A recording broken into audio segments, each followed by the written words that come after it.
Welcome to the Speakeasy and our new sit-down interview series called Whiskey Made Me Say It. We will interview the most interesting and humorous golfers, whiskey makers, and enthusiasts and enjoy their perspective on life. Sit back and enjoy Whiskey Made Me Say It. All right. Welcome, Golfcast Nation. This is Brian Bailey here bringing you a Whiskey Made Me Say It podcast. We're here at the Virginia Foothills Distillery, and we have Chuck Reinhold, the owner of the establishment. Chuck, introduce yourself and give us a little idea about the Virginia Foothills Distilling. Sure. Well, good morning. I'm Chuck Reinhold, one of the partners here at Virginia Foothills Distillery and Company. We have our flagship product is bourbon, of course, and we have a single barrel at 100 proof, a small batch at 90 proof. That's 10 barrels blended together, and coming in at 90 proof there. And we have a number of different signature cocktails that we create here at the distillery. And coming up next will be gin and vodka product lines. Nice. My wife loves gin, so that'll be fun. So the number one question I always ask is, why in the heck did you pick distilling? You know, in a business where, you know, the government likes to take its fair share. And so what brought you to the distilling world? So I was working on my MBA. Okay. And the final project was you had to create a business plan for a business that you were going to open. Well, I spent my entire career in the military and in the government, and didn't know exactly what I wanted to do, right? And so I was tossing out ideas to my wife, and she ultimately said, "Well, what about a brewery? You know, you used to brew your own beer. The guys in the unit loved it, and." So I said, I was talking about that, and we were discussing the pros and cons. And then she came up with the idea, what about a distillery? You know, I've dabbled in it, but I've never done it on a commercial scale. And I remember asking her, well, what do you think? And she said, I can see us doing that. So when she said, I can see us doing that, that was the light bulb moment. It was, okay, well, that's what we're going to do. Yeah. And so a neighbor of mine and my business partner, Chef Craig Hartman and his wife Donna, they've been in the restaurant industry for many years, and the concept that I had come up with was a distillery with a restaurant.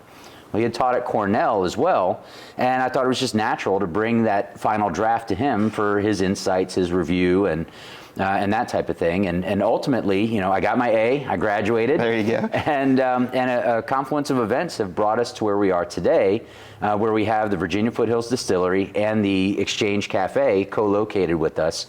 With really world-class food to pair with this world-class bourbon. Nice, and I think that's kind of unique because a lot of times when you go to distilleries, it's tour, tasting, chips, maybe peanuts, and then to have that food component. So I think having the food right next door is again, that's kind of what we have a group coming out here in December, and that was like a big selling point for me. It was like, oh, I can kill two birds with one stone, literally right next to each other. And I love the barbecue exchange, so this was, again, a no-brainer for me. So I think that's exciting. How long have you been in business? And give us a little idea about your actual spirits. So we've been in business since February of 2019. That's when I founded the company, right after graduating from Moonshine University in Louisville, time, Kentucky. Right when COVID's coming. Right, exactly. The government had shut down for about 45 days, and I didn't have anything better to do than to get started on the project. Nice. So in March of 2019, we started working with another distiller to help get some product going, and in March of 2024, this past March, that's when we actually opened, and that's where we're coming to the market with about a 5.5-year-old bourbon. Is from that work that was done before this building was ever even in consideration. And this building is really unique in that the history behind it was a volunteer fire company, and I'm a volunteer firefighter just over the ridge in a neighboring town, and we work with the Barbersville Volunteer Fire Company regularly. So the fact that it has that history is a volunteer fire company just really kind of ties in with everything of who I am and service to community and state and nation, and it's just really a neat part of the community and the community history. So it's a great home for our bourbon. And what we have right now is It's a rye-based bourbon. So, of course, for it to be considered bourbon, you want 51% of the mash bill to be corn, minimum. Ours is much higher than that. Yeah. Then the other flavoring grains we use are rye and malted barley. We're going to be working on a different mash bill with wheat, so it'll be corn, wheat, and malted barley. But that's something that's much further down the road. Yeah. As we all know, thyme is the most expensive ingredient in bourbons and in whiskeys and that type of thing. But we're actually in the heart of wine country as well. And so you've got very famous and renowned wineries in the area, from Barbersville Vineyards, Horton Vineyards, Keswick, Honolulu. So this area is just, it lends itself to the history of distilling in Virginia and in the United States. Some of the first distilleries were opened in Virginia. Yep. Elijah Craig was born right over that hill, about 6 miles away from here, in Somerset, Orange County, that portion of Orange County, Somerset. Yeah. George Thorpe is the first spirit maker of corn. Yep. Yeah, Virginia. And so Virginia history, it just really is, it's distilled spirits history. Yes, is a huge part of that. Wine history is a huge part of that. Thomas Jefferson, who was just down the street at Monticello, when he was the ambassador to France, realized that the climate, the soil, everything that made French wine so great was here in Virginia, in central Virginia, in the foothills. And so he brought vines over from France, and that's why we have such great wines from central Virginia. And now, with all the other distilleries that are in the Virginia area, we're kind of adding to that community of excellent spirits, excellent wines, excellent beers, and just great food. Yeah, it's funny that I actually had your whiskey for the first time. A friend of mine, Jake Bushing. Okay. He's a winemaker in Charlottesville area. We went over to his house and we did some whiskey tasting nights. And the same night I had moonshine from Popcorn. Oh yeah. And then I had this, and he's like, "Yeah, this is a local guy right around the corner." I'm like, "Never even heard of this," and I loved it. I'm a high rye guy. I like my bourbon with a little high rye. Right. So like Wild Turkey, Elijah Craig's, Old Forester, all of those are like right in my wheelhouse. So when I had this, I was like, for a 5-6-year-old bourbon, this is pretty tasty. Good. Pretty tasty. So we'll talk a little bit more about the taste on that. But give me an idea of why Blind Preacher. Okay. So we are, the Commonwealth of Virginia has identified this area, Orange County, as the foothills. So you've got Tidewater, you've got Piedmont. This is the foothills of Virginia. And so, hence the name Virginia Foothills Distillery. Now, we wanted to highlight for our flagship product somebody or something from this area that really was a very impactful person. And of course, President James Madison is one of the most impactful people from Orange County. I started looking around, and I was passing this historical marker on my way to and from work every day. And it was a historical marker for the Church of the Blind Preacher. And I thought to myself one day, I said, gosh, that's kind of a really cool name for a bourbon. It's actually pretty cool. But I wanted to do my research and make sure that I'm naming our flagship product appropriately, and I didn't want to overstep any bounds or that type of thing. And as I was doing my research on who the Blind Preacher was a gentleman by the name of James Waddell.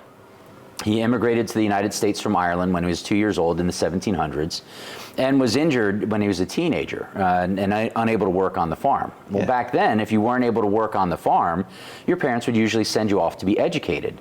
And in those days, the people doing the educating were priests and pastors and ministers. So James Waddell, ended up becoming a Presbyterian minister. And his oratory skills were renowned, just really famous for his oratory skills.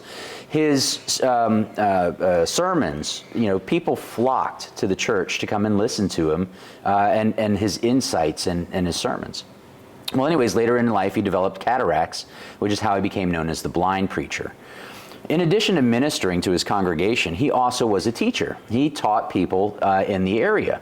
And some of the notable people that he taught were folks like Patrick Henry, Governor Barber, President James Madison. So I started thinking about, okay, who are we individually? Well, we're a kind of a sum of our environment and the people that influenced us in life. And I thought, wow, that's a pretty neat connection. This is a person who influenced some of our founding fathers who would go on to create the Declaration of Independence, the Constitution, the Bill of Rights, and have such great impact. And in large part, most likely, I mean, if we think back to who our teachers and coaches were, they had a big impact on our life. Well, no doubt he had certainly a big impact on theirs as well. Yeah. And I thought that's really neat. James Waddell deserves to be, recognized for the part that he played in history. And as a matter of fact, some of his descendants still live in the area. And somebody had shown them a picture of somebody at a campfire or something wearing a blind preacher sweatshirt. And so the family comes over to see what it's all about. And I had a great conversation That's cool.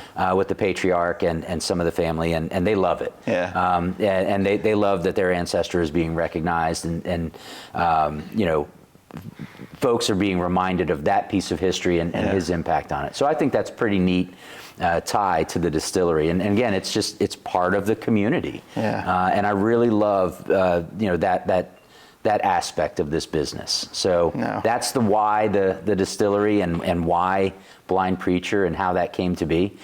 Interesting note, and I have yet to make a final decision on this, but James Waddell, when he was on his deathbed, he ordered all of his manuscripts and sermons burnt because he didn't want to live in perpetuity through his works. He felt it was time for the next generation to take over. So, I have yet to decide whether or not I'm going to share this mash bill with my kids, and with other people. But we'll see. Maybe I take it with me. Maybe I'll let them have it. I don't know. We're going to have to see, if they're paying attention, That's right. You might have to keep it in a lockbox in case something crazy happens. That's right. But no, I think that's cool. What I've learned in the whiskey world, and the whiskey world's great at this, they're great at storytelling. Yeah. And so having a good story, having that component, I think is really, really important. I love the whole Blind Preacher and the sign picture on the wall. Again, clever. I really enjoyed that. So you've been in business now technically 5 years, working at 6. Yeah. If you were to look back at 2019 and go, man, here's 2 things or 1 thing that I wish I would have known inside of the distilling world that would have made this a little easier on me, what would it have been? Gosh, it's funny. I wish I would have known the extent of government regulation. And that is the recurring answer in the industry. Now, to be very honest, Virginia ABC has been absolutely fantastic to work with. They're great folks. Yeah. From the law enforcement side of the house to the auditors, they want to see us successful. Yeah. Because it's a economic revenue generator for the state and for localities. So they have our best interests at heart as well. And the federal government's been great to work with as well. But it is a lot. And I remember I requested an initial inspection from the ABC, and the agent came by and she was asking some of the similar questions like why distilling and so on and so forth. And I said, well, I have to retire at some point from my jobs, with the government, and so I want to own my own business and work for myself. And she kind of laughed and she goes, well, actually, when it's in the bonded area, you're working for the federal government, and when it's out here, you're working for the state. And I was like, it was such a moment where it was kind of like, oh man, yeah, I guess. I'm not ever going to retire from the government. They got the hooks in me no matter where I get. No, that's fine. But so we had a good laugh about it, and so it's really been one of those things where the regulatory requirements are pretty onerous. There's a lot that if you don't know and make a mistake, it can be very costly. Yeah. But again, the folks that we've been working with at the state have been absolutely wonderful, and I have to really give them a shout out and say that they have helped us to make sure that we're not making any mistakes in our processes, in what we're doing, how we're doing it, and they're very good about calling and saying, hey, look at doing it this way, or hey, you might want to pay some more attention to this over here, and so it's been neat. And then the other part to that is the distilling community here in Virginia. We've had owners of other distilleries that have reached out to us and offered their help, their support, to answer any questions that we might have. And that's one of the really neat things, that camaraderie within the distilled spirits community. That these are men and women that they don't need to reach out to us. Yeah. They've got their own businesses and their own things that they're doing. But they take the time to reach out and introduce themselves, to say hello, to look for ways that they can help us, and it's that community, right? Community within a community that I think is really special, really unique, and I love it. It's great. It's cool. I can see myself doing this for the rest of my life. Nice, nice. So, kind of going on that tangent here, so looking towards the future, you're talking about bringing in a wheated bourbon, but where do you see Foothills in 5 years, 10 years? So where I'd like to see the distillery is increasing our production line, and not only in brands sold and produced, but quantity as well. Yeah. Right now we have a small batch system. It's a 300-gallon hybrid still, and it can produce some really, really fine distilled spirits, but it's limited in capacity, right? We can produce about a barrel a day. And then there are other distilleries that, as they've grown, they've invested in production capability. And, some of the big distilleries in the United States are producing 500 barrels a day. And so, I don't think that we're going to get to 500 barrels a day in 5 to 10 years, but unless I win the Powerball or Mega Millions. That's right. But it's, I'd like to see continued growth and expansion in distribution, getting out into the Virginia ABC stores, and as production allows, distribution further out. Yeah. So that we can really, share the good word of the Blind Preacher and the other products that are coming out. Well, I think we've talked enough. There's a fine product sitting on the table here that's just calling our name. So I'd like to know what notes do you think we'll pull from the Blind Preacher? What does the marketing gurus tell us that the Blind Preacher is going to? Then we'll get to the real story. Right. So, what we have out here, we have our single barrel at 100 proof. Okay. And of course, everybody's palate's a little bit different. Yeah. And some people taste, different things, and that's all okay. You taste what you taste, you smell what you smell, and you like what you like. Yeah. For me, the single barrel is very flavor forward. It starts off for me with that spice, that kind of pepper, cinnamony kind of spice. Mm-hmm. And then it transitions into kind of an oak, maybe a bit of a nutty kind of tasting notes there, and then going into a caramel vanilla. It finishes with caramel vanilla with me. The mouthfeel, it's very clean. It goes down smooth. You get a little bit of that hug from the rye. And I think it's really just a fantastic product. The single barrel is my favorite because it's so bold. Yeah. Now, the 90 proof, the small batch, that's 10 barrels blended together. Yeah. And I select every barrel, with the team. So, the team and I, we sit down, we sample each barrel, and we determine which barrels are going to be, they on their own are just fantastic. And then we look at which barrels we're going to blend together, and then we have to select. You go through another round of tasting, and which barrels taste great blended together, and so it makes for a pretty fun time. We usually by the end of the night, it's we have to take a break and get some food from. I was about to say go next door, get some food. Yep. But so at 90 proof, it's a little bit less intense than the 100 proof. For me, similar flavor profile, just a little less intense. Yeah. And people will pick up a bit of, around the middle, a little bit of fruit, maybe some fig, and then almost some butterscotch, as a finish. But both start off with that spice, that pepper, that cinnamon, and kind of transition through that oak, flavor, flavors, and then goes into that sweetness. Yeah. So it finishes kind of sweet. Nice. Right. And so what I've poured today for us right now, this is our small batch. All right. So cheers. Cheers. I always have to get rid of the evil spirits. That's right. Cheers. Cilantro. Cheers.